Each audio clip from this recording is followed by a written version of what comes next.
Flight 2740, entitlement at 35,000 feet. Excuse me, stewardess, I believe this man is lost. Coach is that way?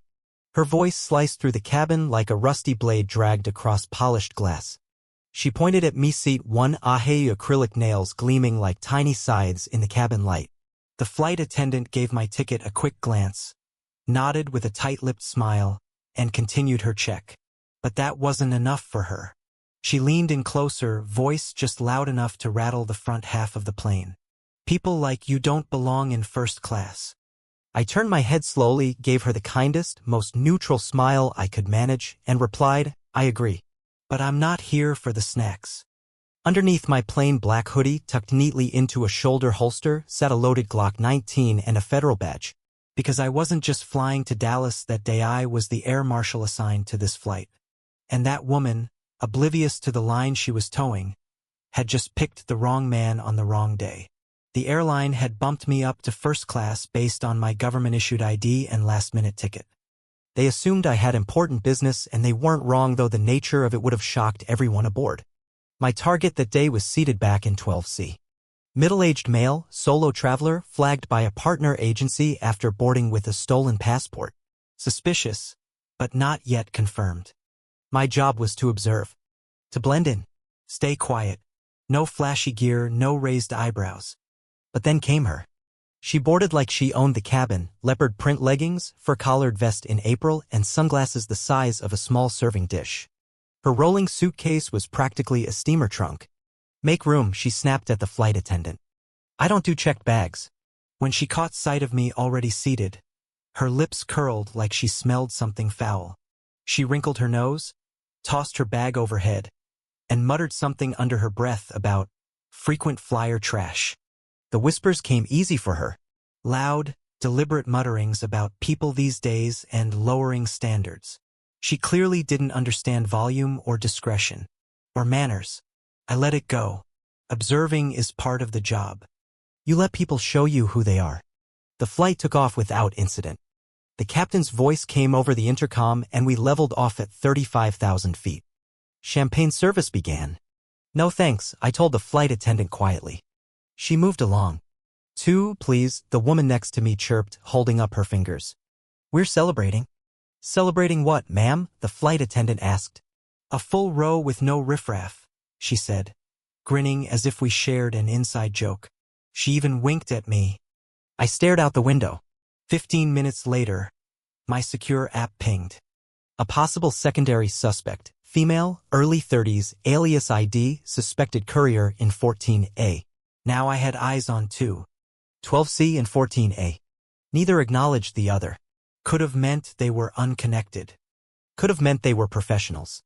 Meanwhile, leopard print drama queen had other concerns. The chicken is too spicy. The pillow smells foreign. This seat warmer doesn't work. She summoned the flight attendant 5 times in 20 minutes. When the attendant asked her to lower her voice, she hissed, "You'd never talk to him like that," pointing at me. I've flown this airline for 12 years. I know the CEO personally. I made a mental note, recommend customer filter review. I stood, casually strolling the aisle. Stretching? Sure. But more importantly, both 12C and 14A had subtly shifted postures. Slight, coordinated movement telling. As I passed Karen, because let's just call her that, she stuck out her leg. I clipped it. Watch where you're going, she snapped. You people are always clumsy. Not quite under her breath. Back in coach, a child was playing a video game, an older man snored softly, and all was ordinary except 14's bag. I spotted a customs tag from a country not listed on her travel docs. That was my first bingo. Back in my seat, she leaned over. So what do you do exactly? She asked, lip curled. Let me guess, IT? I blinked slowly. Something like that. She laughed. Figures. You dress like a janitor. I imagined saying that in the FBI training room at Quantico. Recruits would have eaten her alive. But this wasn't a classroom. This was real. The captain's voice broke in again, mild turbulence ahead. Karen clutched her armrests dramatically. Oh no. I get anxiety, she announced, waving her hand. I need another drink. The flight attendant declined, citing FAA rules. You can't refuse me, Karen barked. I have medical needs. She shook a glittery pill case. These don't work without vodka. Drama was her default setting. While all eyes were on her, 12C slipped something from his sock into his shirt pocket. Tiny. Could have been a capsule, a key, or something deadly. I activated a silent alert, status yellow. Prepared to intercept. Karen marched toward the lavatory, ignoring the fasten seatbelt sign. When she found it occupied, she banged on the door. Some of us have needs, she shouted. A baby cried somewhere behind her. Karen muttered, babies in coach should be banned. Returning to her seat, she stopped, hissed at me. You're making everyone uncomfortable. People like you always do. I met her eyes. You're right, I said. I am making people uncomfortable. But not for the reasons you think. Because if things went sideways in the next 30 minutes, Karen wasn't the biggest threat, just the loudest. She flagged the attendant again for champagne. I'll check with the CEO if you don't, she muttered. She was approaching the disruptive category. Not illegalia but dangerous during emergencies. I noticed 12C shift again, hand behind the seat cushion this time. 14A pretended to sleep, but her breathing was too controlled. Shallow. Timed. They'd rehearsed. As turbulence rocked the cabin, Karen latched onto the man next to her. Don't worry, she said. I'm a very important flyer. He stared straight ahead. More turbulence. Karen gasped and shouted. Why didn't the pilot warn us? She had no drink in hand but blamed the air for almost spilling it. I used the moment to walk the aisle again, subtly checking the overhead bins. 14's was open. Inside, backpack, coat, nothing alarming. But her hand was now inside her neck pillow's zipper. Strange. I returned to my seat. Karen leaned in again. This seat won't recline. Probably your fault, she said. Do you work in maintenance? Before I could respond, the guy in 1B leaned over. Ma'am, please. I'm trying to read. She turned on him.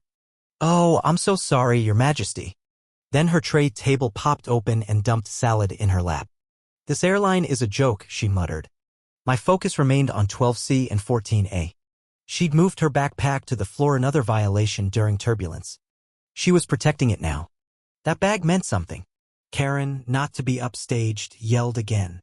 I don't feel safe with him here. She pointed at me. He's casing us or something. The flight attendant intervened. Ma'am, he's a passenger. Karen squinted. He's sweating. Maybe he's hiding something. Another secure ping. 12 clinked to trafficking suspicions in Belgium.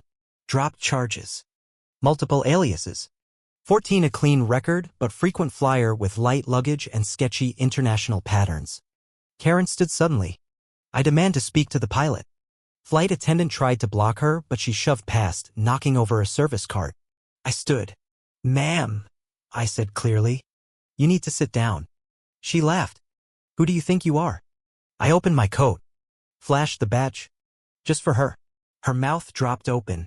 No sound, just a whisper of ego deflating. The flight attendant gently guided her back. She walked stiffly. Stared at me like I'd grown horns. I stood by the galley, hand near my hip. Another lurch of turbulence. 12C adjusted again. The bulge was gone, shifted under his jacket. I flagged it, code orange. Immediate risk.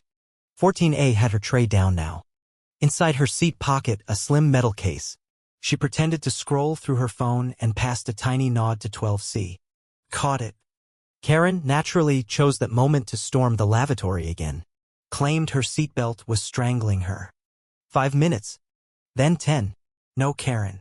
The door was locked. Flight crew concerned. I nodded. Used the universal latch. Opened the door. Karen sat on the toilet lid, clutching an empty vodka mini. You can't stop me, she slurred.